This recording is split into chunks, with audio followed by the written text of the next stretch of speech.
Welcome you all. അപ്പോൾ ഇന്നത്തെ ക്ലാസ്സിൽ നമ്മൾ ഒരു പ്രോബ്ലം ആണ് ചെയ്യുന്നത്. ദെൻ നമുക്ക് ടാക്യോമെട്രിയിലേക്ക് പോവാം കേട്ടോ. അപ്പോൾ കഴിഞ്ഞ ക്ലാസ്സിൽ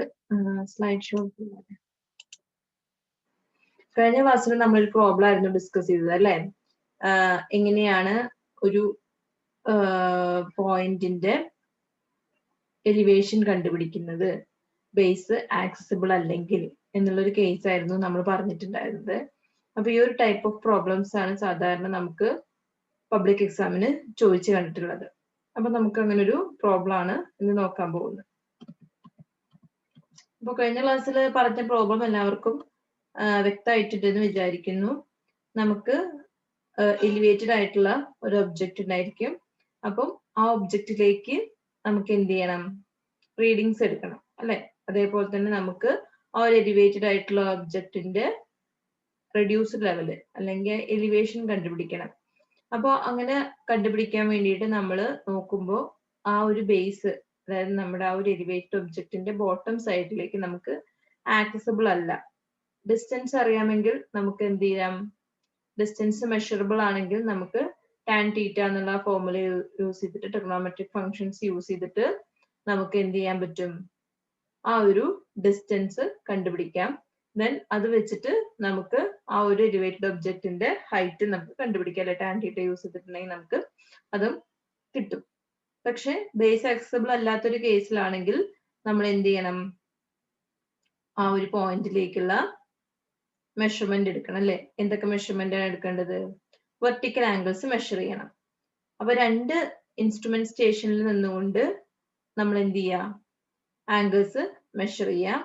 എന്നിട്ട് രണ്ട് ഇക്വേഷൻസ് ക്രിയേറ്റ് ചെയ്യുക. ആ ഇക്വേഷൻസ് യൂസ് ചെയ്തിട്ട് നമുക്ക് എന്ത് ചെയ്യാൻ പറ്റും, ആ ഒരു പോയിന്റിലേക്കുള്ള എലിവേഷൻ കണ്ടുപിടിക്കാൻ പറ്റും. അപ്പോൾ നമുക്ക് രണ്ട് ഇക്വേഷൻസ് നമ്മൾ പറഞ്ഞിട്ടുണ്ടായിരുന്നു അല്ലെ. ഏതൊക്കെയായിരുന്നു? ഫസ്റ്റ് വൺ നമ്മുടെ ഇൻസ്ട്രുമെന്റ് സ്റ്റേഷനെ ഡിപ്പെൻഡ് ചെയ്തിട്ടുള്ളതാണ് അല്ലെ. നമ്മുടെ S1 എന്ന് പറയുന്ന, ഇപ്പൊ ഇവിടെ നമ്മൾ പറഞ്ഞിട്ടുണ്ടായിരുന്നു എ എന്ന പോയിന്റ്, അതായത് നമ്മുടെ ഫസ്റ്റ് പോയിന്റ് സെക്കൻഡ് പോയിന്റിനേക്കാളും ഹയർ പൊസിഷനിലാണെങ്കിൽ നമ്മൾ ഏത് ഇക്വേഷൻ യൂസ് ചെയ്യും, S minus B tan alpha 2 divided by tan alpha 2 minus tan alpha 1 അല്ലെ. അതേപോലെ തന്നെ ഫസ്റ്റ് പോയിന്റ് എന്ന് പറയുന്നത്, അതായത് എ പോയിന്റ്, ഫസ്റ്റ് പോയിന്റ് എന്ന് പറയുന്നത് ലോവർ എലിവേഷനിലാണെങ്കിൽ, അതായത് നമ്മുടെ സെക്കൻഡ് പോയിന്റിനേക്കാളും താഴെയാണ് അതിന്റെ ഇൻസ്ട്രുമെന്റ് ആക്സിസ് എങ്കിൽ നമ്മൾ ഏത് ഇക്വേഷൻ യൂസ് ചെയ്യും, S plus B tan alpha 2 divided by tan alpha 1 minus tan alpha 2. അപ്പൊ അങ്ങനെ രണ്ട് കേസുകളാണ് ഉള്ളത്.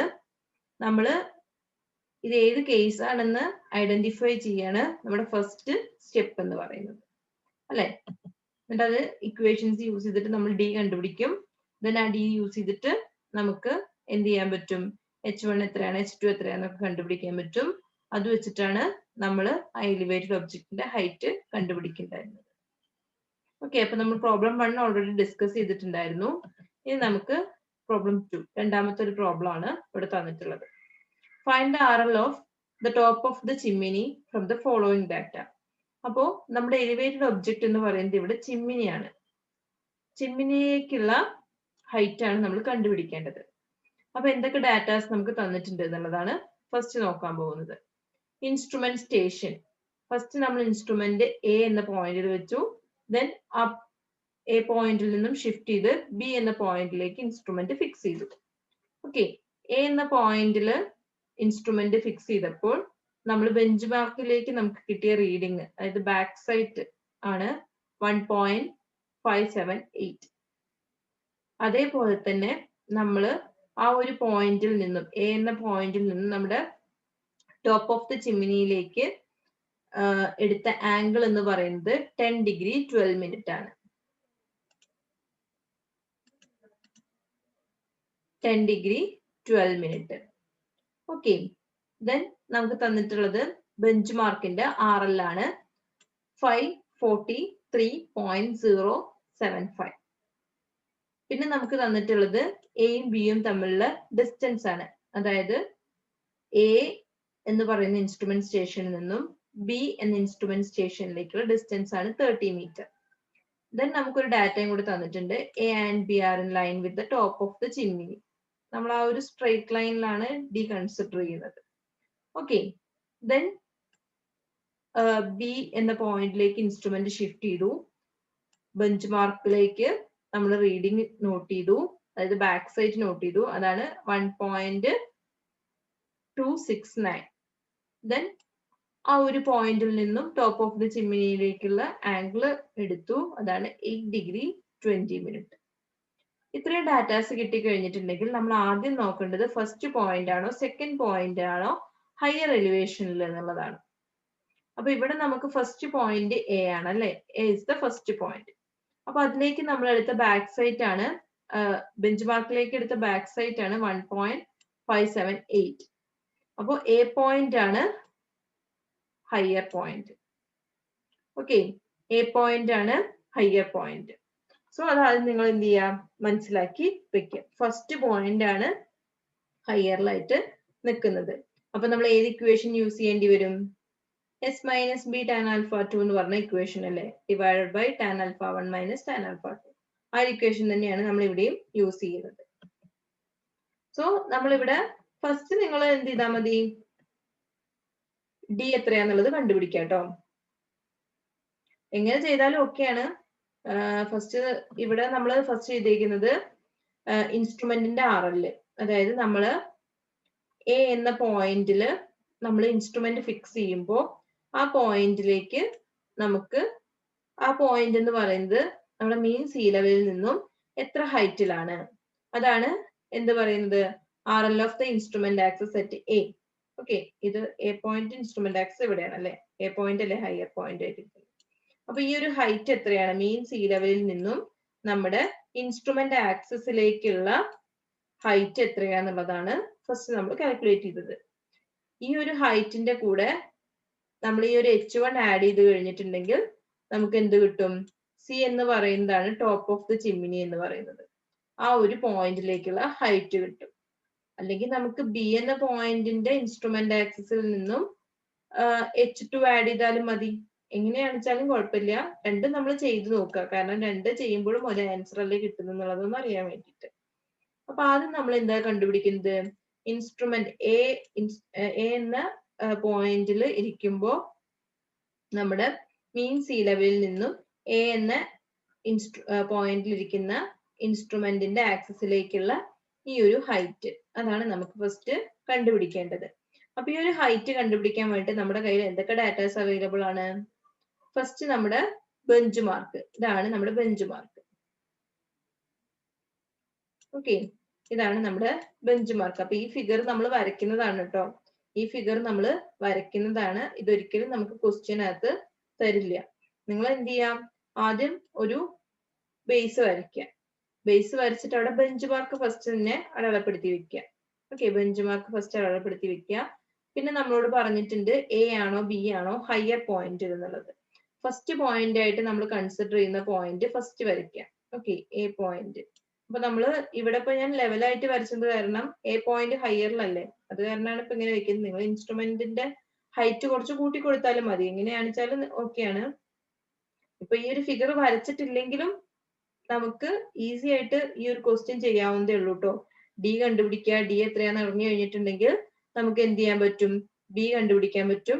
എന്നാൽ അത് വെച്ചിട്ട് നമുക്ക് ഇവിടെ എന്ത് കണ്ടുപിടിക്കാം, ഇവിടെ ഒരു റൈറ്റ് ആംഗിൾ ട്രയാംഗിൾ ഫോം ചെയ്തിട്ട് നമുക്ക് അത് tan alpha 1 b is equal to tan alpha 1 എന്നുള്ള ഇക്വേഷൻ യൂസ് ചെയ്തിട്ട് നമുക്ക് എന്ത് ചെയ്യാം, ആ ഒരു H1 എന്ന് പറയുന്ന ഹൈറ്റ് കണ്ടുപിടിക്കാം. ഓക്കെ, അപ്പോ അതിനകത്ത് ഫിഗർ വരയ്ക്കുന്നത് ഒട്ടും ഇമ്പോർട്ടന്റ് അല്ല. പക്ഷെ നിങ്ങൾ വരയ്ക്കണം എന്നുള്ളവർക്ക്, വരച്ചാലേ ചെയ്യാൻ പറ്റുള്ളൂ എന്നുള്ളവർക്ക് ഫിഗർ വരയ്ക്കാവുന്നതാണ്. പിന്നെ നിങ്ങൾക്ക് കുറച്ചുകൂടെ മനസ്സിലാവാൻ വേണ്ടിയിട്ടാണ് ഞാൻ ഈ ഫിഗർ വെച്ച് എക്സ്പ്ലെയിൻ ചെയ്യുന്നത്.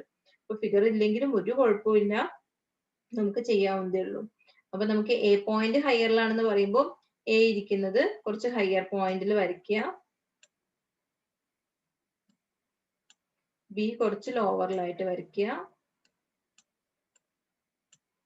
ഓക്കെ, എന്നിട്ട് നമ്മുടെ എലിവേറ്റഡ് ഒബ്ജക്റ്റിലേക്കുള്ള റീഡിങ്സ് കാണിക്കുക. എലിവേറ്റഡ് ഒബ്ജക്റ്റ് സി ഇത് കാണിക്കുക. ഇവിടേക്ക് എടുക്കുന്ന ആംഗിൾസ് നമ്മൾ നോട്ട് ചെയ്യുക. ഓക്കെ.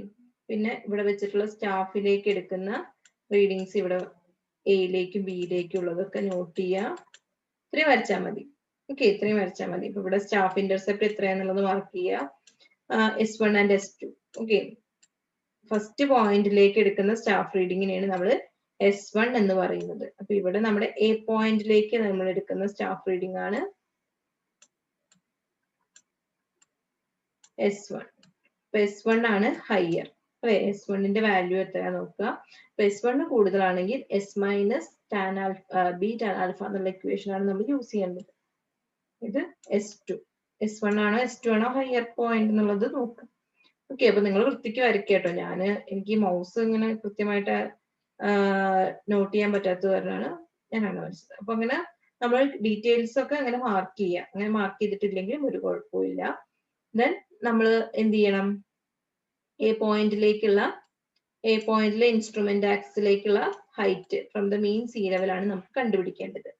അപ്പൊ നമുക്ക് കയ്യിലുള്ളത് എന്താണ്, മീൻ സീ ലെവലിൽ നിന്നും നമുക്ക് ബെഞ്ച് മാർക്കിലേക്കുള്ള ഹൈറ്റ് തന്നിട്ടുണ്ട് അല്ലെ.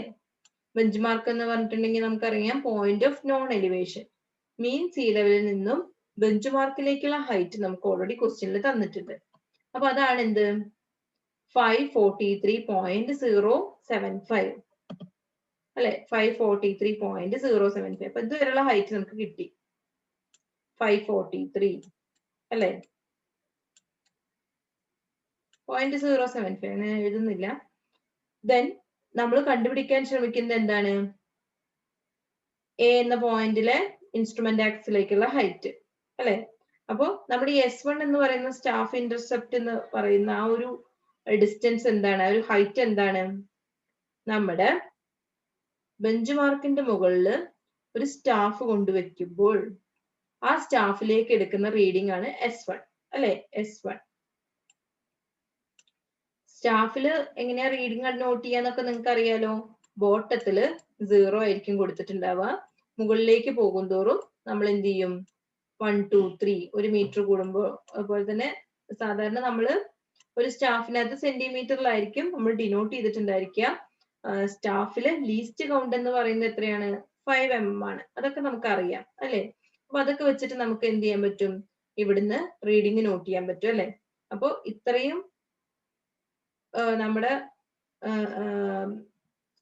ക്രോസ് ഹെയർ ഇന്റർസെപ്റ്റ് ചെയ്യുന്നത് ഇവിടെയാണ്. അപ്പൊ ഇവിടെ 1 മീറ്റർ എന്നാണ് നമുക്ക് റീഡ് ചെയ്യാൻ പറ്റുന്നെങ്കിൽ നമ്മുടെ ഈ ബോട്ടം ഓഫ് ദ സ്റ്റാഫ് തൊട്ടിട്ട് ഈ ഒരു പെർട്ടിക്കുലർ ഹൈറ്റ് വരെയുള്ള ഡിസ്റ്റൻസ് ആണ് 1 മീറ്റർ അല്ലെ. ആ ഒരു ഡിസ്റ്റൻസ് ആണ് 1 മീറ്റർ. അപ്പൊ ഇവിടെ S1 എന്ന് പറയുന്നത് ഫസ്റ്റ് പോയിന്റിലേക്കുള്ള സ്റ്റാഫ് റീഡിംഗ് എന്ന് പറയുന്നത് 1.58 ആണ്. അപ്പം ഈ ഒരു S1 എന്ന് പറയുന്നതാണ് 1.58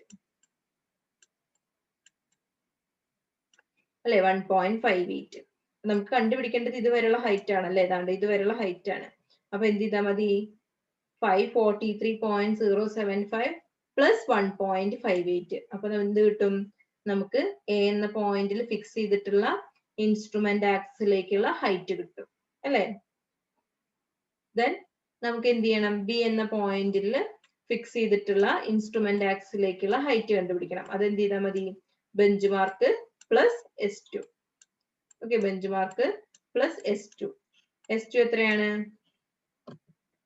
S2 എന്ന് പറയുന്നത് 1.269. ഓക്കെ, S2 എന്ന് പറയുന്നത് 1.269.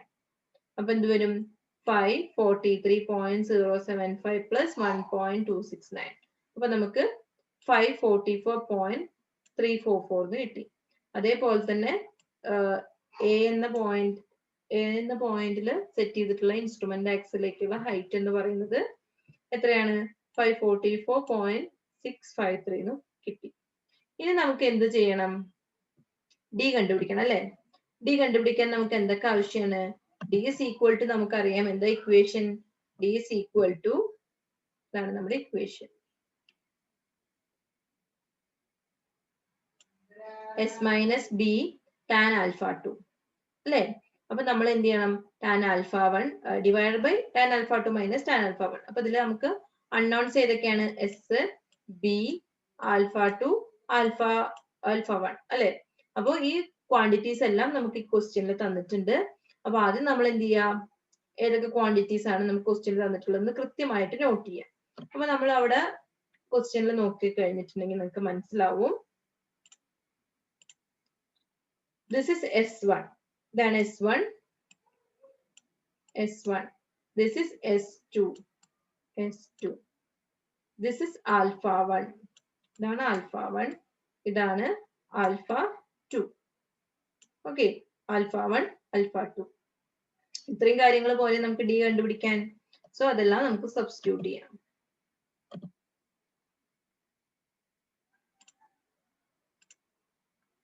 ഓക്കെ, അപ്പം എസ് എന്ന് പറഞ്ഞിട്ടുണ്ടെങ്കിൽ എന്താണ്, S2 മൈനസ് S1 അല്ലെങ്കിൽ S1 മൈനസ് S2. ഇവിടെ S1 ആണ് കൂടുതൽ അല്ലെ, അപ്പൊ S1 നിന്ന് S2 മൈനസ് ചെയ്യാം. ഓക്കെ, S1 നിന്ന് S2 മൈനസ് ചെയ്യാം. അപ്പൊ നമുക്ക് എന്ത് കിട്ടും, S1 minus S2 is equal to 0.309, അതായത് 1.578 നിന്നും 1.269 മൈനസ് ചെയ്യുമ്പോൾ നമുക്ക് 0.309 കിട്ടും. Then alpha 1. Alpha 1 നമുക്ക് ക്വസ്റ്റ്യനിൽ തന്നിട്ടുണ്ട് 10 ഡിഗ്രി 12 മിനിറ്റ് ആണെന്ന്. ആൽഫ 2 നമുക്ക് ക്വസ്റ്റ്യനിൽ തന്നിട്ടുണ്ട് 8 ഡിഗ്രി 20 മിനിറ്റ് ആണെന്ന്. എല്ലാം നമുക്ക് കിട്ടിയില്ലേ? ഇനി നമുക്ക് എന്ത് ചെയ്യാം, എല്ലാം സബ്സ്റ്റിറ്റ്യൂട്ട് ചെയ്യാം. S minus B tan alpha 2 divide by tan alpha 2 minus tan alpha 1. Okay, അപ്പം എസ് എന്ന് പറയുന്നത് നമുക്ക് കിട്ടിയിട്ടുണ്ട് 0.309. Then B tan alpha 2. B എന്ന് പറയുന്നത് നമുക്കറിയാം എന്താണ്, B is the distance between the instruments. അതായത് എ എന്ന പോയിന്റിൽ നമ്മൾ ഫിക്സ് ചെയ്തിട്ടുള്ള ഇൻസ്ട്രുമെന്റ്, ബി എന്ന പോയിന്റിൽ നമ്മൾ ഫിക്സ് ചെയ്തിട്ടുള്ള ഇൻസ്ട്രുമെന്റ് തമ്മിലുള്ള ഹൊറിസോണ്ടൽ ഡിസ്റ്റൻസ് ആണ് ബി എന്ന് പറയുന്നത്. അപ്പൊ നമുക്ക് ക്വസ്റ്റ്യനിൽ തന്നിട്ടുള്ളത് എത്രയാണ്, 30 മീറ്റർ ആണെന്ന്. So 30 into tan alpha 2. Alpha 2 എന്ന് പറയുന്നത് 8 ഡിഗ്രി 20 മിനിറ്റ് അല്ലെ. Then tan alpha 2 minus tan alpha 1. Tan alpha 2 8 degree 20 minute, tan 8 degree 20 minute minus tan alpha 1. Tan alpha 1 എന്ന് പറയുന്നത് എത്രയാണ്, tan 10 degree 12 minute നമുക്ക് ക്വസ്റ്റ്യനിൽ തന്നിട്ടുണ്ട്. സോ നമുക്ക് എന്ത് കിട്ടും, D is equal to 122.13 metre എന്ന് കിട്ടും. സൈൻ ഇടാൻ മറക്കരുത്, യൂണിറ്റ് ഇടാൻ മറക്കരുത്. അപ്പോ എന്ത് കിട്ടി, 122.13 മീറ്ററിന് നമുക്ക് കിട്ടി. ഓക്കെ,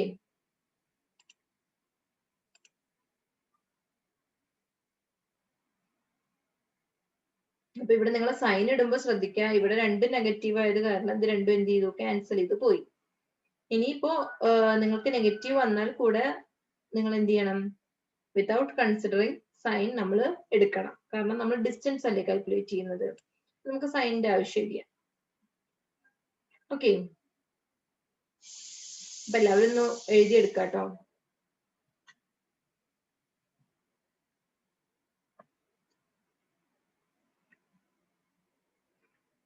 ആദ്യം തന്നിട്ടുള്ള ഡാറ്റാസ് എഴുതണം.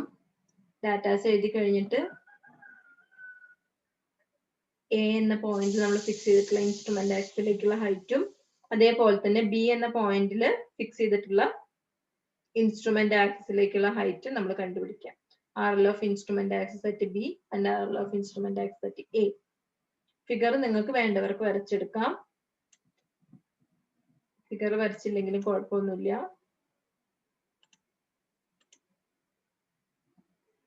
ഓക്കെ, ജസ്റ്റ് എല്ലാ കാര്യങ്ങളും വെറുതെ റഫ് ആയിട്ട് ഒരു ഫിഗറിൽ നോട്ട് ചെയ്ത് വെക്കുന്നത് നല്ലതായിരിക്കും, കാരണം കുറച്ച് കഴിഞ്ഞാൽ നിങ്ങൾക്ക് മനസ്സിലാവാൻ വേണ്ടിയിട്ട്. ഡി കിട്ടി അല്ലേ, ഡി കിട്ടി കഴിഞ്ഞിട്ടുണ്ടെങ്കിൽ നമുക്ക് ഡയറക്റ്റ് ആയിട്ട് സബ്സ്റ്റിറ്റ്യൂട്ട് ചെയ്യാം അല്ലെ. H1 is equal to D tan alpha 1 അല്ലെ. H1 is equal to D tan alpha 1. അപ്പൊ നമുക്ക് ആ ഇക്വേഷനിലേക്ക് ഡയറക്റ്റ് സബ്സ്റ്റിറ്റ്യൂട്ട് ചെയ്ത് കഴിഞ്ഞിട്ടുണ്ടെങ്കിൽ H1 ന്റെ ഹൈറ്റ് കിട്ടും. ഓക്കെ, നമ്മൾ പറഞ്ഞു അല്ലെ, H1 is equal to D tan alpha 1. അപ്പൊ എന്താണ് D എന്ന് പറയുന്നത് 122.13 ആണ് അല്ലെ. 122.13 ഇൻറ്റു ടാൻ ആൽഫ 1 എന്ന് പറയുന്നത് 10 ഡിഗ്രി 12 മിനിറ്റ്. അപ്പൊ നമുക്ക് എന്ത് കിട്ടി, tan alpha H1 is equal to 21.97 metre. ഇത് നമ്മൾ ഓൾറെഡി പറഞ്ഞതാണ് കേട്ടോ, നമ്മൾ ഓൾറെഡി പറഞ്ഞതാണ്. ക്വാണ്ടിറ്റി മാത്രം ജസ്റ്റ് നോട്ട് ചെയ്താൽ മതി. ഓക്കെ, അപ്പോ H1 is equal to 21.97 മീറ്ററിന് നമുക്ക് കിട്ടി. ഇപ്പൊ നമുക്ക് കിട്ടിയത് എന്താണ്? H1 ആണ്. അപ്പൊ H1 കിട്ടി കഴിഞ്ഞിട്ടുണ്ടെങ്കിൽ നമുക്ക് എലിവേഷൻ ഓഫ് ചിമ്മിനി കണ്ടുപിടിച്ചൂടെ? അതെങ്ങനെ കണ്ടുപിടിക്കുക? ഇതുണ്ടോ, ഇതുവരെയുള്ള ഇൻസ്ട്രുമെന്റ് ആക്സസ് വരെയുള്ള ഹൈറ്റ് നമ്മൾ ഓൾറെഡി കണ്ടുപിടിച്ചു വെച്ചിട്ടുണ്ട്. ഓക്കെ, എയിലേക്കുള്ള ഇൻസ്ട്രുമെന്റ് ആക്സിലേക്കുള്ള ഹൈറ്റ് നമ്മൾ ഓൾറെഡി കണ്ടുപിടിച്ചു വെച്ചിട്ടുണ്ട്. എത്രയാണ്? 544.653 അല്ലെ? മീൻ സീ ലെവലിൽ നിന്നും ഇൻസ്ട്രുമെന്റ് ആക്സിലേക്കുള്ള ഹൈറ്റ് ആണ് എന്ത്? 544.653. ഓക്കെ, 544.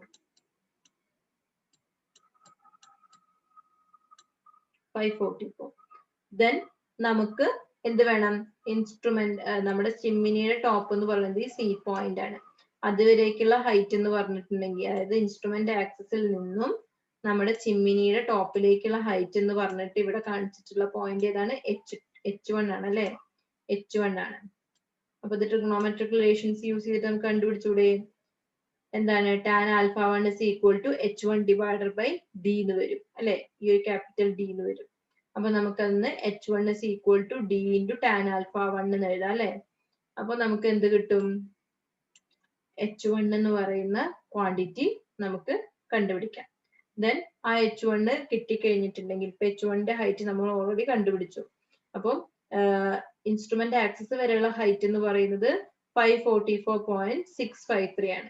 അതിന്റെ കൂടെ ഈ H1 ആഡ് ചെയ്ത് കഴിഞ്ഞിട്ടുണ്ടെങ്കിൽ നമുക്ക് ടോപ്പ് ഓഫ് ദ ചിമ്മിനിയുടെ ഹൈറ്റ് എത്രയാണെന്നുള്ളത് കിട്ടും. അപ്പോൾ 544 പ്ലസ് H1 പ്ലസ് H1. അപ്പൊ H1 എത്രയാണ് നമുക്ക് ഇവിടെ കിട്ടിയിട്ടുണ്ടല്ലോ? H1 എന്ന് പറയുന്നത് 21.97. Then RL of the benchmark plus S1 plus H1. ഇതല്ലേ നമ്മുടെ ടോപ്പ് ഓഫ് ദ ചിമ്മിനിയുടെ ഹൈറ്റ്. അപ്പൊ നമ്മൾ ഇവിടെ കൺസിഡർ ചെയ്യുന്നത്, ഇനി നമുക്ക് എന്ത് ചെയ്യാം? ജസ്റ്റ് ചെക്കും കൂടെ ഒന്ന് ചെയ്ത് നോക്കാം അല്ലെ? അപ്പൊ എപ്പോഴും നമുക്ക് ഇങ്ങനെ കിട്ടണമെന്നില്ല. H2 is equal to നമുക്ക് എന്ത് ചെയ്ത് നോക്കാം? B plus D into tan α2 എന്ന് പറയുന്ന വേറൊരു ഇക്വേഷനും കൂടി ഉണ്ട് അല്ലെ? ആ ഇക്വേഷൻ വെച്ചിട്ട് നമുക്ക് എന്ത് ചെയ്യാം? ഈ പ്രോബ്ലം സോൾവ് ചെയ്യാം. അപ്പൊ അത് വെച്ചിട്ടാണെങ്കിൽ അത് ചെയ്യാം. രണ്ടും ചെയ്ത് നോക്കാം കേട്ടോ. ഒരു ചെക്കായിട്ട് നമുക്ക് എന്ത് ചെയ്യാം? രണ്ടും ചെയ്ത് നോക്കാം. അപ്പോ നമുക്ക് എന്ത് ചെയ്യാം? H2 is equal to B plus D tan alpha. അത് നിങ്ങൾ നോട്ട്ബുക്കിൽ ഒന്ന് നോട്ട് ചെയ്യണം കേട്ടോ. B plus D into tan α2. ആ ഒരു ഇക്വേഷൻ വെച്ചിട്ടും നമ്മൾ എന്ത് ചെയ്യുക? ഈ ചെക്ക് ഒന്ന് ചെയ്ത് നോക്കുക. tan α2 പറഞ്ഞ ആ ഇക്വേഷൻ. അപ്പൊ നമുക്ക് കിട്ടുന്നത് H2 ആയിരിക്കും. H2 കിട്ടിക്കഴിഞ്ഞിട്ടുണ്ടെങ്കിൽ നമുക്ക് എന്ത് ചെയ്യണം? ബെഞ്ച് മാർക്കിന്റെ കൂടെ S2 ആഡ് ചെയ്യുക, S2ന്റെ കൂടെ H2 ആഡ് ചെയ്യുക. ഓക്കെ, അപ്പൊ നമുക്ക് എന്ത് ചെയ്യാം? ഹൈറ്റ് ഓഫ് ദ ചിമ്മിനി അപ്പോഴും നമുക്ക് കണ്ടുപിടിക്കാം. ഇവിടെ നമ്മൾ എന്താ ചെയ്തത്? ബെഞ്ച് മാർക്കിന്റെ കൂടെ S1 ആഡ് ചെയ്തു. അപ്പൊ നമുക്ക് കിട്ടിയത് ഇൻസ്ട്രുമെന്റ് ആക്സിസിന്റെ ഹൈറ്റ് ആണ്. ഇൻസ്ട്രുമെന്റ് ആക്സിസിൽ നിന്നും ടോപ്പ് ഓഫ് ദ ചിമ്മിനിയിലേക്കുള്ള ഹൈറ്റ് എന്ന് പറയുന്നത് H1 ആയിരുന്നു. അപ്പോ നമ്മൾ എന്ത് ചെയ്തു? S1ന്റെ കൂടെ H1 ആഡ് ചെയ്തു. ഇപ്പൊ ഇവിടെ നമ്മൾ S2 ആണ് കൺസിഡർ ചെയ്യുന്നത്. അതായത് സെക്കൻഡ് പോയിന്റിൽ നിന്നാണ് നമ്മൾ നോക്കുന്നതെങ്കിൽ, അല്ലെങ്കിൽ സെക്കൻഡ് പോയിന്റത്തെ ക്വാണ്ടിറ്റീസ് ആണ് എടുക്കുന്നതെങ്കിൽ അതിനനുസരിച്ചിട്ട് ചെയ്യാം. ഓക്കെ, അപ്പൊ ഇതിന്റെ കൂടെ നിങ്ങൾ ചെക്കും കൂടെ ചെയ്തോളൂ. ചെക്ക് ചെയ്തില്ല എന്ന് വിചാരിച്ച് നിങ്ങൾക്ക് മാർക്കൊന്നും കുറയില്ല. പക്ഷെ അത് ചെയ്യുന്നത് നല്ലതാണ്. കാരണം നിങ്ങൾക്ക് ഒന്ന് വെരിഫൈ ചെയ്യാം, രണ്ട് ചെയ്യുമ്പോഴും ഒരേ ആൻസർ കിട്ടുന്നുണ്ടോ എന്നുള്ളത് ഒന്ന് ജസ്റ്റ് നോക്കാലോ. അപ്പൊ ഇത് 6 മാർക്കിനൊക്കെ ആയിട്ട് സാധാരണ പബ്ലിക് എക്സാമിന് നിങ്ങൾക്ക് ചോദിക്കാറുണ്ട്. അത് സ്കിപ്പ് ചെയ്യരുത്. എന്തെങ്കിലും ഡൗട്ട് ഉണ്ടെങ്കിൽ നിങ്ങൾ എന്ത് ചെയ്യാം? ഒന്ന് പേഴ്സണൽ ആയിട്ടൊന്ന് വിളിക്കുകയോ അല്ലെങ്കിൽ മെസ്സേജ് അയക്കുകയോ ചെയ്യാം. ചിലപ്പോൾ മെസ്സേജ് അയച്ചു കഴിഞ്ഞിട്ടുണ്ടെങ്കിൽ ഞാൻ എന്ത് ചെയ്യും? ചിലപ്പോ ഒരുപാട് മെസ്സേജ് വരുന്നതല്ലേ, അപ്പൊ ചിലപ്പോൾ ഇഗ്നോർ ചെയ്യാൻ സാധ്യതയുണ്ട്. നിങ്ങൾ എന്ത് ചെയ്യുക? വിളിച്ചിട്ട് എന്നെ ഒന്ന് ചോദിക്കാം എന്തെങ്കിലും ഡൗട്ടുകൾ ഉണ്ടെങ്കിൽ. തന്നെ അടുത്ത് നമുക്ക് പഠിക്കാനുള്ളത് ടാക്യോമെട്രി എന്ന് പറഞ്ഞിട്ടുള്ള ഒരു പോർഷൻ ആണ്.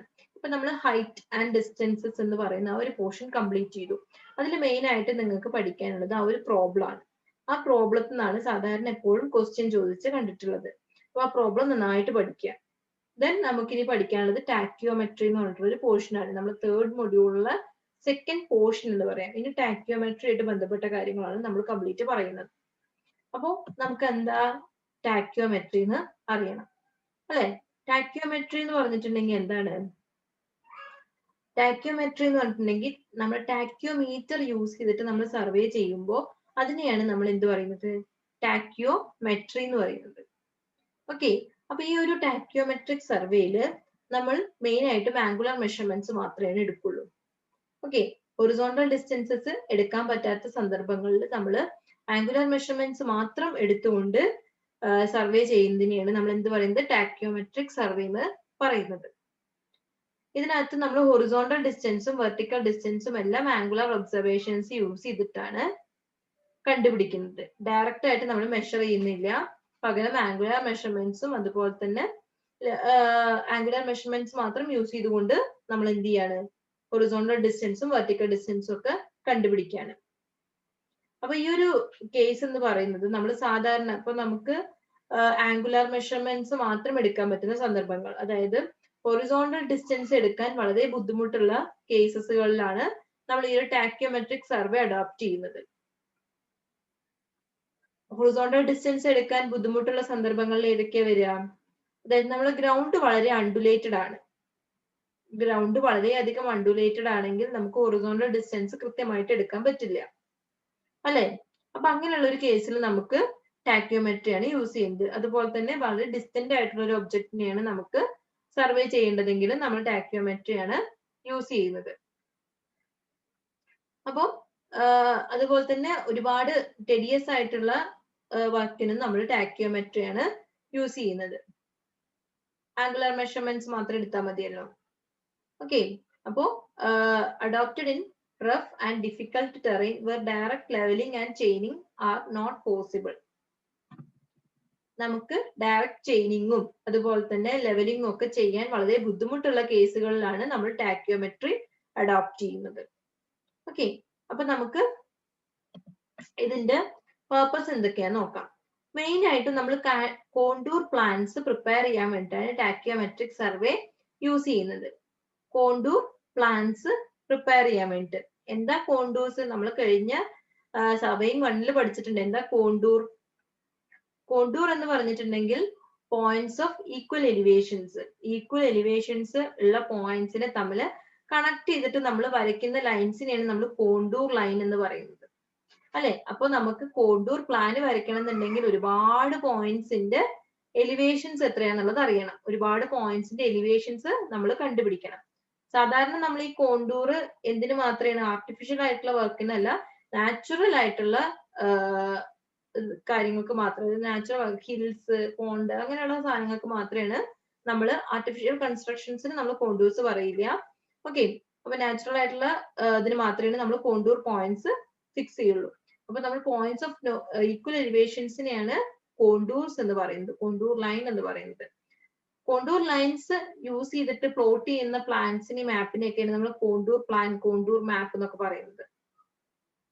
അപ്പോ ആ ഒരു കോണ്ടൂർ പ്ലാനിനകത്ത് എന്തൊക്കെയായിരിക്കും? ആ കോണ്ടൂർ ലൈനിന്റെ എലിവേഷൻസ് ആയിരിക്കും മാർക്ക് ചെയ്തിട്ടുണ്ടായിരിക്കാം.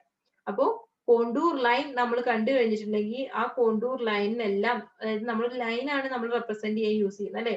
അപ്പൊ ആ ഒരു ലൈൻ കണ്ടു കഴിഞ്ഞിട്ടുണ്ടെങ്കിൽ ആ ലൈനിന് കംപ്ലീറ്റ്, ആ ലൈൻ ഏത് കൂടെയൊക്കെ പോകുന്നുണ്ടോ ആ പോയിന്റിലൊക്കെ സെയിം എലിവേഷൻസ് ആയിരിക്കും. 100 ആണ് ആ ഒരു ലൈനിന്റെ എലിവേഷൻ ആയിട്ട് നമ്മൾ റെപ്രസെന്റ് ചെയ്തതെങ്കിൽ ആ ലൈൻ എവിടെയൊക്കെ ഉണ്ടോ ആ ലൈൻ ഏത് കൂടെയൊക്കെയാണോ പോകുന്നത് ആ പോകുന്ന പൊസിഷൻസിലെല്ലാം അതിന്റെ എലിവേഷൻസ് എത്രയായിരിക്കും? 100 മീറ്റർ ആയിരിക്കും. അതേപോലെ തന്നെ അതിന് തൊട്ടിപ്പുറത്തായിട്ട് ചിലപ്പോൾ 101ന്റെ എലിവേഷൻ ഉണ്ടായിരിക്കും. കോണ്ടൂർ ഇന്റർവെൽ എന്ന് പറഞ്ഞിട്ടുണ്ടെങ്കിൽ എന്താണ്? കോണ്ടൂർ അല്ല, ഹൊറിസോണ്ടൽ ഡിസ്റ്റൻസസ് എന്ന് പറഞ്ഞിട്ടുണ്ടെങ്കിൽ എന്താന്നുള്ള കാര്യങ്ങളൊക്കെ നമ്മൾ ഓൾറെഡി പറഞ്ഞിട്ടുണ്ടായിരുന്നു. ഹൊറിസോണ്ടൽ ഇക്വാലന്റ് അല്ലെ. കോണ്ടൂർ ഇന്റർവെൽ എന്ന് പറഞ്ഞിട്ടുണ്ടെങ്കിൽ എന്താണ്? നമ്മുടെ രണ്ട് കോൺസിക്യൂട്ടീവ് കോണ്ടൂർസ് തമ്മിലുള്ള ഹൈറ്റ് ഡിഫറൻസിനെയാണ് നമ്മൾ എന്ത് പറയുന്നത്? കോണ്ടൂർ ഇന്റർവെൽ എന്ന് പറയുന്നത്. അതൊരു കോണ്ടൂർ പ്ലാനിൽ നമ്മൾ എപ്പോഴും സെയിം ആയിട്ടായിരിക്കും കീപ്പ് ചെയ്യുന്നത്. കോണ്ടൂർ ഇന്റർവെൽ അല്ലെ ഈക്വൽ ആയിരിക്കും ഒരു കോണ്ടൂർ പ്ലാനിൽ അല്ലെങ്കിൽ കോണ്ടൂർ മാപ്പിനകത്ത്. അതേപോലെ തന്നെ ഹൊറിസോണ്ടൽ ഇക്വാലന്റ് എന്ന് പറഞ്ഞിട്ടുണ്ടെങ്കിൽ എന്താണ്? രണ്ട് കോണ്ടൂർ ലൈനുകൾക്കിടയ്ക്കുള്ള ഹൊറിസോണ്ടൽ ഡിസ്റ്റൻസിനെയാണ് നമ്മൾ ഹൊറിസോണ്ടൽ ഇക്വാലന്റ് എന്ന് പറയുന്നത്. അപ്പൊ ആ കാര്യങ്ങളൊക്കെ നമ്മൾ കഴിഞ്ഞ സർവേയിങ് 1 പഠിച്ചിട്ടുള്ളതാണ്. അപ്പോ പറഞ്ഞു വന്നപ്പോ ഒരുപാട് പറഞ്ഞു എന്നേ ഉള്ളൂ കേട്ടോ. ദെൻ അങ്ങനെയുള്ള കോണ്ടൂർ പ്ലാനുകൾ പ്രിപ്പയർ ചെയ്യാൻ വേണ്ടിയിട്ടാണ് നമ്മൾ ടാക്യോമെട്രിക് സർവേ കൂടുതലായിട്ട് യൂസ് ചെയ്യുന്നത്. ഒരു അണ്ടുലേറ്റഡ് ആയിട്ടുള്ള ഗ്രൗണ്ട് ആണെങ്കിൽ അവിടെ നമ്മൾ ഒരുപാട് മെഷർമെന്റ്സ് എടുക്കേണ്ടി വരും. പ്ലെയിൻ ടെറൈനിലാണെന്ന് വെച്ചാൽ നമ്മൾ ഈ ഹൊറിസോണ്ടൽ ഇക്വാലന്റ് എന്ന് പറയുന്നത് അല്ലെങ്കിൽ കോണ്ടൂർ ഇന്റർവെൽ എന്ന് പറയുന്നത് എന്തായിരിക്കും? പ്ലെയിൻ ആയിട്ടുള്ള സർഫസിൽ കോണ്ടൂർ ഇന്റർവെൽ വളരെ കുറവായിരിക്കും. ഓക്കെ, നമ്മുടെ അണ്ടുലേറ്റഡ് ആയിട്ടുള്ള ഒരു സർഫസ് ആണ് വെച്ചാൽ അവിടെ കോണ്ടൂർ ഇന്റർവെൽ എന്ന് പറയുന്നത് വളരെ വലുതായിരിക്കും. അപ്പോ നമുക്ക് വല്ലാണ്ട് അണ്ടുലേഷൻസ് ഉണ്ടെങ്കിൽ നമ്മൾ എന്ത് ചെയ്യും? തൊട്ടടുത്തുള്ള കോണ്ടൂർ, അതായത് അടുത്തടുത്തായിട്ടായിരിക്കും കോണ്ടൂർ ലൈൻസ് നമ്മൾ ഫിക്സ് ചെയ്യുന്നത്. അപ്പൊ അവിടെയൊക്കെ നമ്മൾ എന്ത് ചെയ്യേണ്ടി വരും? സർവേ ചെയ്യേണ്ടതായിട്ട് വരും. അപ്പൊ ഒരുപാട് പോയിന്റ്സിൽ നമ്മൾ എലിവേഷൻസ് കണ്ടുപിടിക്കേണ്ടതായിട്ട് വരും. അങ്ങനെയുള്ള സർവേകൾക്കൊക്കെ നമുക്ക് ടാക്യോമെട്രി യൂസ് ചെയ്ത് കഴിഞ്ഞിട്ടുണ്ടെങ്കിൽ നമുക്ക് പെട്ടെന്ന് എന്ത് ചെയ്യാം? എലിവേഷൻസും കാര്യങ്ങളൊക്കെ നമുക്ക് കണ്ടുപിടിക്കാം. ഓക്കെ, അപ്പോ കോണ്ടൂർ പ്ലാൻസ് പ്രിപ്പയർ ചെയ്യാൻ വേണ്ടിയിട്ട് നമ്മൾ ടാക്യോമെട്രിക് സർവേ ആണ് കൂടുതലായിട്ടും യൂസ് ചെയ്യുന്നത്. പിന്നെ അതേപോലെ തന്നെ location surveys four railway, canal, reservoir, അതിന്റെയൊക്കെ ലൊക്കേഷൻ സർവേക്കും നമ്മൾ എന്ത് യൂസ് ചെയ്യാറുണ്ട്? ടാക്യോമെട്രിക് സർവേയിങ് യൂസ് ചെയ്യാറുണ്ട്. ഇത് വളരെ ആക്യുറേറ്റ് ആയിട്ടുള്ള ഒരു സർവേ ആണ്. നമ്മൾ കൂടുതൽ ആക്യുറസി വേണ്ട സന്ദർഭങ്ങളിൽ നമുക്ക് എന്ത് ചെയ്യാം? ടാക്യോമെട്രിക് സർവേ യൂസ് ചെയ്യാം. ഓക്കെ, ഇനി നമുക്ക് നോക്കാം ഏതൊക്കെ ഇൻസ്ട്രുമെന്റ്സ് യൂസ് ചെയ്തിട്ടാണ് നമ്മൾ ഈ ഒരു സർവേക്ക് ഏതൊക്കെ ഇൻസ്ട്രുമെന്റ്സ് ആണ് നമ്മൾ യൂസ് ചെയ്യുന്നത് എന്നുള്ളത്. മെയിൻ ആയിട്ട് നമുക്ക് 2 ഇൻസ്ട്രുമെന്റ്സ് ആണ് ടാക്യോമെട്രിക് സർവേക്ക് ആവശ്യമായിട്ടുള്ളത്. ഫസ്റ്റ് വൺ ടാക്യോമീറ്റർ, നമ്മുടെ ഇൻസ്ട്രുമെന്റ് അല്ലെ. ടാക്യോമീറ്റർ എന്ന് പറഞ്ഞിട്ടുണ്ടെങ്കിൽ നിങ്ങൾ ഒട്ടും ഭയക്കേണ്ടതില്ല. നമ്മുടെ തിയോഡലൈറ്റിന്റെ മുകളിൽ ഒരു സ്റ്റാഡിയ ഡയഫ്രം ഫിക്സ് ചെയ്തിട്ടുള്ള ആ ഒരു സെറ്റപ്പിനെയാണ് നമ്മൾ എന്ത് പറയുന്നത്? ടാക്യോമീറ്റർ എന്ന് പറയുന്നത്. ഓക്കെ, അപ്പൊ എന്താ ഈ സ്റ്റാഡിയ ഡയഫ്രം? സ്റ്റാഡിയ ഡയഫ്രം എന്ന് പറഞ്ഞിട്ടുണ്ടെങ്കിൽ നമുക്ക് ഡയഫ്രം എന്താണെന്ന് അറിയാം അല്ലെ. ഡയഫ്രം എന്ന് പറഞ്ഞിട്ടുണ്ടെങ്കിൽ എന്താണ്?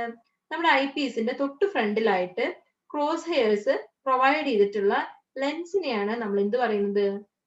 ഡയഫ്രം എന്ന് പറയുന്നത് അല്ലെ. ഐ പീസിന്റെ ഉള്ളിലല്ല നമ്മൾ ക്രോസ് ഹെയർസ് പ്രൊവൈഡ് ചെയ്തിട്ടുണ്ടാവുക. ഐ പീസിന്റെ തൊട്ട് ഫ്രണ്ടിലായിട്ട് ഡയഫ്രം കൊടുത്തിട്ടുണ്ടായിരിക്കും. ആ ഡയഫ്രത്തിലാണ് ക്രോസ് ഹെയർസ് ഫിക്സ് ചെയ്തിട്ടുള്ളത്. ഓക്കെ, ആ ഒരു ഫിക്സ് ചെയ്ത ലെൻസിന് പകരം നമ്മൾ സ്റ്റാഡിയ ലെൻസ് ആണ് യൂസ് ചെയ്യുന്നത്. അപ്പൊ സാധാരണ ഒരു ഇൻസ്ട്രുമെന്റ്, അതായത് നമ്മുടെ ഒരു തിയോഡലൈറ്റ് ഇൻസ്ട്രുമെന്റിനകത്തുള്ള ഡയഫ്രത്തിൽ എത്ര ക്രോസ് ഹെയർസ് ഉണ്ടായിരിക്കും? ഒരൊറ്റ ഹൊറിസോണ്ടൽ ക്രോസ് ഹെയറും ഒരൊറ്റ വെർട്ടിക്കൽ ക്രോസ് ഹെയറാണ് ഉണ്ടാവുള്ളൂ. But in the case of stadia ഡയഫ്രത്തിന്റെ കേസിലാണെങ്കിൽ ഇവിടെ നിങ്ങൾ ഈ ഫിഗറിൽ കാണുന്നുണ്ടായിരിക്കും എത്ര ഹൊറിസോണ്ടൽ ക്രോസ് ഹെയർസ് നിങ്ങൾക്ക് ഇവിടെ കാണാൻ സാധിക്കുന്നുണ്ട്? 3 ഹൊറിസോണ്ടൽ ക്രോസ് ഹെയർസ് കാണുന്നുണ്ട് അല്ലെ. ഒന്ന് സെൻട്രൽ ക്രോസ് ഹെയർ, ദെൻ ഒന്ന് ടോപ്പ് ആൻഡ് ബോട്ടം അല്ലെ. ഈ ഒരു സെൻട്രൽ ക്രോസ് ഹെയറിന്റെ ടോപ്പിലും ബോട്ടത്തിലും ഓരോ ക്രോസ് ഹെയർസ് നമ്മൾ ഫിക്സ് ചെയ്തിട്ടുണ്ട്. ഓക്കെ, ഈ ഹൊറിസോണ്ടൽ ക്രോസ് ഹെയർസിന്റെ 3 ഹൊറിസോണ്ടൽ ക്രോസ് ഹെയർസ് ഫിക്സ് ചെയ്തിട്ടുള്ള ഈ ഒരു ലെൻസിനെയാണ് നമ്മൾ എന്ത് പറയുന്നത്? സ്റ്റാഡിയ ഡയഫ്രം എന്ന് പറയുന്നത്. അപ്പൊ നമ്മുടെ സാധാ തിയോഡലൈറ്റിന്റെ മുകളിൽ ഒരു സ്റ്റാഡിയ ഡയഫ്രം കൂടെ ഫിക്സ് ചെയ്തിട്ടുണ്ടെങ്കിൽ ആ ഒരു ഇൻസ്ട്രുമെന്റിനെയാണ് നമ്മൾ എന്ത് പറയുന്നത്? ടാക്യോമീറ്റർ എന്ന് പറയുന്നത്. ആ ടാക്യോമീറ്റർ യൂസ് ചെയ്തിട്ടുള്ള സർവേസിനെയാണ് നമ്മൾ ടാക്യോമെട്രിക് സർവേയിങ് എന്ന് പറയുന്നത്. ഓക്കെ, അപ്പൊ എന്താ ടാക്യോമീറ്റർ എന്ന്, എന്താ ടാക്യോമെട്രിക് സർവേ എന്നുള്ളതും വ്യക്തമായി എന്ന് കരുതുന്നു. അപ്പൊ നമുക്ക് ടാക്യോമീറ്റർ എന്താന്നുള്ളത് മനസ്സിലായി. നമ്മുടെ സാധാ ഓർഡിനറി തിയോഡലൈറ്റിന്റെ മുകളിൽ ഒരു സ്റ്റാഡിയ ഡയഫ്രം ഫിക്സ് ചെയ്തിട്ടുള്ള ആ ഒരു ഇൻസ്ട്രുമെന്റ് സെറ്റപ്പ്. ഓക്കെ, അതിനെയാണ് നമ്മൾ എന്ത് പറയുന്നത്? ടാക്യോമീറ്റർ എന്ന് പറയുന്നത്. ഇനി നമുക്ക് എന്ത് വേണം? ഒരു സ്റ്റാഡിയ റോഡ് വേണം. Okay, stadia rod. അപ്പൊ എന്തിനു വേണ്ടിയിട്ടാണ് ഈ സ്റ്റാഡിയ റോഡ് നമ്മൾ എടുക്കുന്നത്? നമുക്ക് ആ ഒരു വെർട്ടിക്കൽ ഹൈറ്റ് മെഷർ ചെയ്യുന്നതിന് വേണ്ടിയിട്ട് അല്ലെ.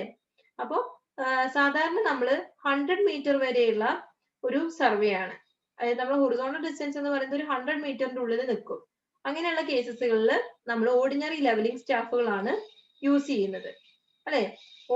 ഓർഡിനറി ലെവലിംഗ് സ്റ്റാഫാണ് യൂസ് ചെയ്യുന്നത്. നമ്മൾ സാധാരണ ലെവലിംഗിന് യൂസ് ചെയ്യുന്ന ലെവലിംഗ് സ്റ്റാഫ് എല്ലാവരും കണ്ടിട്ടുണ്ടല്ലോ. ആ ഒരു ലെവലിംഗ് സ്റ്റാഫ് തന്നെയാണ് നമ്മൾ 100 മീറ്റർ വരെയുള്ള ഡിസ്റ്റൻസ് വരെയുള്ള സർവേക്ക് യൂസ് ചെയ്യുന്നത്. 100 മീറ്ററിനേക്കാളും കൂടുതലാണ് നമ്മൾ ഡിസ്റ്റൻസ്, ഹൊറിസോണ്ടൽ ഡിസ്റ്റൻസ് 100 മീറ്ററിനേക്കാളും കൂടുതലാണെങ്കിൽ നമ്മൾ യൂസ് ചെയ്യുന്നത് സ്റ്റാഡിയ റോഡുകളാണ്. ഓക്കെ, ഒരു 3 to 5 മീറ്റർ വരെയുള്ള ഹൈറ്റ് ഉള്ള സ്റ്റാഡിയ റോഡുകളാണ് നമ്മൾ എന്ത് ചെയ്യുന്നത് 100 മീറ്ററിനേക്കാളും കൂടുതൽ ഡിസ്റ്റൻസ് വരുന്ന ഒരു സർവേക്ക് യൂസ് ചെയ്യുന്നത്. ഓക്കെ, അപ്പോ എല്ലാവരും അവരവരുടെ അറ്റൻഡൻസ് എന്ത് ചെയ്യാം, ലൈവ് ചാറ്റിനകത്ത് പെട്ടെന്ന് കമന്റ് ചെയ്യാം. ഓക്കെ, അപ്പം ഇന്നത്തെ ക്ലാസ്സിൽ നമ്മൾ ഇത്രേ ഡിസ്കസ് ചെയ്യുന്നുള്ളൂ.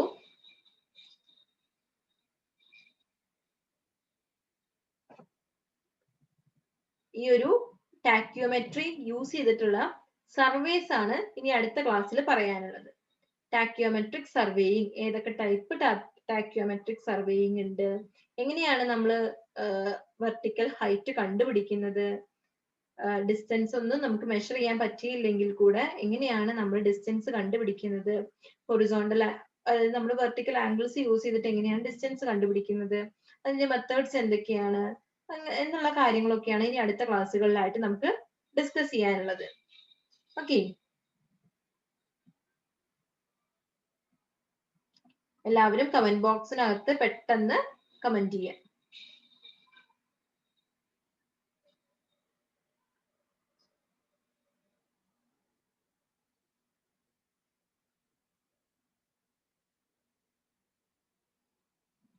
എല്ലാവരും ഓൺലൈൻ ക്ലാസ്സുകളെല്ലാം കൃത്യമായി കേൾക്കുന്നുണ്ടെന്ന് വിചാരിക്കുന്നു. നമുക്ക് ഇനി പ്രോപ്പർ ആയിട്ടുള്ള ഒരു ക്ലാസ് എപ്പോഴാണ് കിട്ടുക എന്നുള്ളതൊന്നും പറയാൻ പറ്റില്ല. ഡിസംബറിലൊക്കെ ആയിട്ട് ഓപ്പൺ ചെയ്യുന്നതാണ് പറഞ്ഞിട്ടുണ്ടായിരുന്നത്. പക്ഷെ ഇപ്പോ ഡിസംബറിലൊന്നും ഓപ്പൺ ചെയ്യില്ല എന്നാണ് കേട്ടത്. അപ്പോ നമുക്ക് ഇങ്ങനെ തന്നെ ആയിരിക്കും ഇനി ക്ലാസ് ഒക്കെ നടക്കുന്നുണ്ടാവുക. അപ്പൊ നിങ്ങൾ എന്ത് ചെയ്യുക, ഓൺലൈൻ ക്ലാസ്സുകളൊക്കെ കൃത്യമായിട്ട് കേൾക്കുക, നോട്ട്സ് ഒക്കെ കൃത്യമായിട്ട് എഴുതിയെടുക്കുക.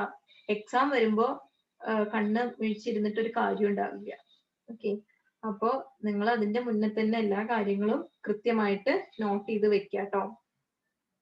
കാരണം നമുക്ക് എക്സാം വരുന്ന സമയത്ത് നിങ്ങൾക്ക് പിന്നെ നോട്ട്സ് ഉണ്ടാവില്ല, നോട്ട്സിൽ എന്തൊക്കെയാ എഴുതിയെന്ന് അറിയില്ല, ഏതൊക്കെ മൊഡ്യൂൾ എടുത്തെന്ന് അറിയില്ല, അങ്ങനെ പറ്റില്ല. എല്ലാവരും കൃത്യമായിട്ട് തന്നെ നോട്ട്സും കാര്യങ്ങളൊക്കെ എല്ലാ സബ്ജക്റ്റിനും കീപ്പ് ചെയ്യുക. Okay, thank you all. എല്ലാവരും അറ്റൻഡൻസ് കമന്റ് ചെയ്തു എന്ന് വിചാരിക്കുന്നു. Okay, thank you all. നമ്മൾ ക്ലാസ് വൈൻഡ് അപ്പ് ചെയ്യാൻ പോവാണ്.